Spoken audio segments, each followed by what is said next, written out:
about that, and then we talked about, remember we did this as a very, very good exercise for you, Yes. right? Because this forces you to feel The weight. the natural weight of the ball, which is enough to play with a very good sound. Yeah.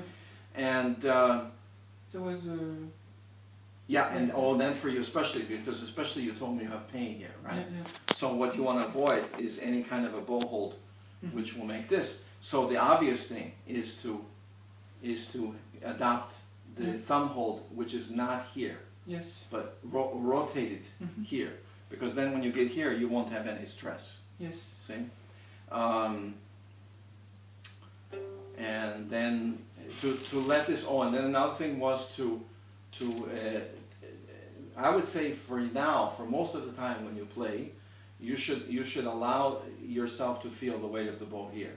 Okay. Instead of coming here. And that's another thing, as I said to you, about like if you wear a watch here, if you do this correctly, in a sense, you can't see the time. See, because you have to, this has to turn this way when you come up. And this turning also helps you to stay very open here. Yeah, okay. So you need to stay very open. And then we also talked about keeping the elbow moving all the time. Yes. So that you don't have a bow arm where you are coming to here and now you finish the stroke that way. Yeah. Keep the elbow moving. At every part of the down bow, the elbow should be moving back and the elbow should move forward. And it doesn't matter if the bow is No. No, okay. If you watch very good violinists, like for example Stern, Isaac Stern is the most obvious, because he had very big shoulders Yes. and very short arms. Okay. So there's no way that he could play with a straight bow. Yeah. And this is even part of the modern Russian bowing technique, for example, that somebody like Vengerov learned.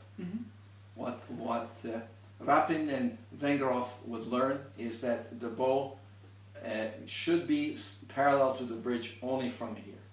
Okay. And this is good for the arm because it lets you keep this moving back. The modern American school, for example, Yeah. they teach this. They teach this and then this. Okay. Too complicated. It's very complicated. It's better to feel the stroke is just that. Okay, yes. You know? Okay. Another thing I'd say to people, if you play like this,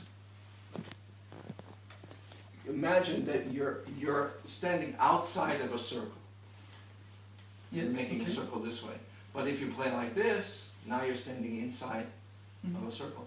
I didn't realize that, but then she's had problems with pain in here. Okay. And then you told me today that after I worked with you, Moving the elbow back changed Got that changed everything for me. yeah. I haven't had pain since that.